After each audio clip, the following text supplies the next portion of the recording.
இந்த ஆவணப்படத்தை முழுமையாக 2 முறை பார்த்தேன். இன்னொரு முறையும் பார்க்க வேண்டும் என்று நான் ஆசைப்படுகிறேன்.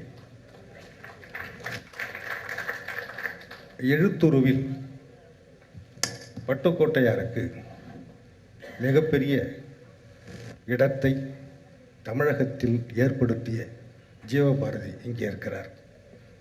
எனக்கு மகிழ்ச்சியாக இருக்கிறார். தமிழர்கள் நல்ல விஷயங்களை உடனடியாக மறந்து விடுவார்கள். கல்யாண சுந்தரத்தையும் சேர்த்துத்தான்.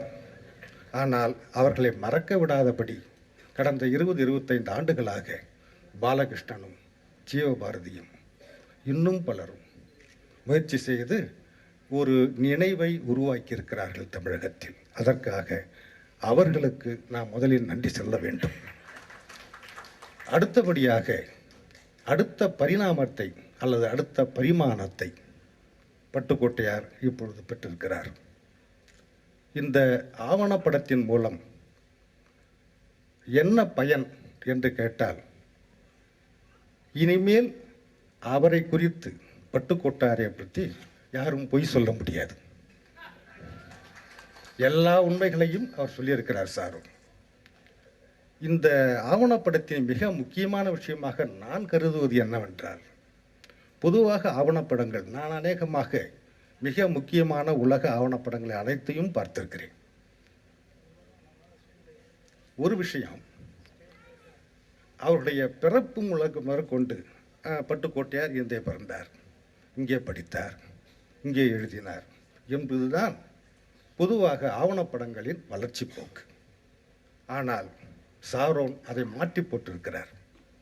ஒவ்வொரு பாடலும் எவ்வாறு பிறந்தது என்பதை கொண்டு அந்த வரலாற்றை சொல்லியிருக்கிறார். ஒவ்வொரு பாட்டுக்கும் பிறகு எந்த சூழலில் கல்யாண சுந்தரம் அந்த பாடலை எழுதியிருக்கிறார் என்பதாக அந்த ஆவணப்படம் சொல்லுகிறது. ஆவணப்படம் என்பது விளையாட்டல்ல நண்பர்களே. ஒரு 4 பேரை பேட்டி எடுத்து உருவாக்குவது அல்ல ஆவணப்படம். ஒரு சீன் நான் கூட சாரோன்கிட்ட சொன்னேன். யாரும் நடமாட்டம் இல்லாத ஒரு கடற்கரையில் ராமச்சந்திரன் நடந்து போகிறார். கடைசி பகுதியில், இந்த ஆவணப்படத்தின் கடைசி பகுதியில் ஏற்கனவே ஒருத்தர் நடந்து போன காலடி சுவடு அங்கே இருக்கிறது. அது கல்யாண சுந்தரம். இப்போது அதை ஃபாலோ பண்ணி ராமச்சந்திரன் நடந்து கொண்டிருக்கிறார். அது 2வது காலச்சி. இதுதான் சினிமாவின் மொழி. அமிர்தா பிரதம் சொல்லிட்டு ஒரு பஞ்சாபி எழுத்தாளர், உங்களுக்கு தெரிந்திருக்கக்கூடும், தெரிந்தவில்லை என்றால் தெரிந்து கொள்ள வேண்டும். அவரை பற்றிய ஒரு டாக்குமெண்ட் ரிஷிகேஷ் முகர்ஜி டைரக்ட் பண்ணது. அதில் அந்த அம்மாவுடைய பிறப்பு முதற்கொண்டு ஒவ்வொரு காலகட்டமாக புகைப்படங்கள் இருக்கு. ஒரு சாதாரண ஆவணப்படக்காரன் என்ன செய்வான்னா, கேமராவை கொண்டு போய் அந்த 7 வயசில் 8 வயசில் 9 வயசில் 10 வயசில் இதுதான் நடக்கும். ஆனால் ரிஷிகேஷ் முகர்ஜி எப்படி பண்ணாருனாக்கா, ஒரு ஞாயிற்றுக்கிழமை காலை அமிர்தா ஒட்டடை அடிப்பதற்காக அன்று காலை தொடங்குகிறார். ஒட்டடை அடிப்பதற்காக ஒவ்வொரு படத்தையும் எடுத்து வச்சுட்டு திரும்பவும் தொடச்சிட்டு மாட்டுறார். அப்படி மாட்டும் பொழுது 8 வயசு அமிர்தா, 10 வயசு அமிர்தா, 12 வயசு அமிர்தா வரிசையா வருது. இதுதான் சினிமாவின் மொழி. சினிமா மொழி என்பது இதுதான். இதை சாரோன் மிக அழகாக செய்கிறார். பட்டுக்கோட்டை கல்யாண சுந்தரி கவிதையை பற்றி ஒரே விஷயம் சொல்லி நான் முடிச்சிடுறேன், எனக்கு நேரம் இல்லை. கவிஞன் புதிதாக சொல்லணும், புதிய வார்த்தைகளை பெய்து சொல்லணும். இருட்டு என்பது குறைந்த வெளிச்சம் சொல்றான் பாரதி. இருட்ட குறைந்த வெளிச்சம்ன்றான். அவனுக்கு இருட்டே கிடையாது. பாரதிக்கு ஏது இருட்டு? ஒளிமயமானால் அல்லவா? அது மாதிரி சொல்லணும் கவிஞன். சங்கு பத்தி ஒரு எழுத்தாளன் சொல்றான். சங்கு எப்படி குமிழ்ந்து அகன்று, சரிதானே? குமிழ்ந்து அகன்று ரொம்ப பருத்து இருக்கு இல்லையா, ரொம்ப பருத்து இப்படி சுருங்கும் இல்லையா? இந்த சுருங்குறது ப்ரொபோர்ஷனேட்டா இருக்குமா? கொஞ்சம் கொஞ்சமா சுருங்குதா? இல்லை இல்லை இல்லையா? அப்போ இந்த சுருக்கத்தை எந்த வார்த்தையை சொல்லணும்? எழுத்தாளன் சொல்றான், அவசரமாய் சுருங்கி. குமிழ்ந்து பருத்து அவசரமாய் சுருங்கி.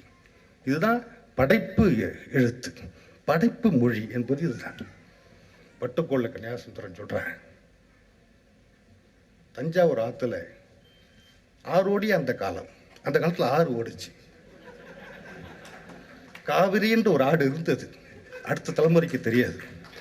அதில் பிளாட்டு போட்டு வித்துருப்பான். அந்த காவிரியை கல்யாணசுந்தரம் எழுதுறாரு. காவிரி கரையோரம் அந்த கதாநாயகனும் கதாநாயகியும் காலை பாதத்தை கீழே வச்சு நிற்கிறாங்க. அந்த பாதத்தில் பாதம் மட்டுமே நினைக்கிற அளவுக்கு தண்ணி, முழங்கால் இல்லை, முழங்கால் வரைக்கும் தண்ணி இல்லை, பாதம் மட்டுமே வைக்கலாம். இதை எப்படி சொல்றது? பாதம் மட்டுமே வச்ச நீ அப்படி சொல்லலாமா? சொல்லக்கூடாது, அவன் கவிஞன் இல்லை. நீங்களும் நானும் பயன்படுத்தும் அதே சொற்களை பயன்படுத்த அவன் கவிஞன் இல்லை, வேறு வார்த்தையை சொல்லணும்.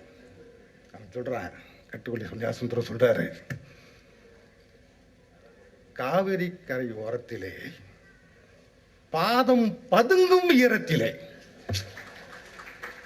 பாதம் பதுங்குதான், பதுங்கும் ஈரத்திலே என்றான்.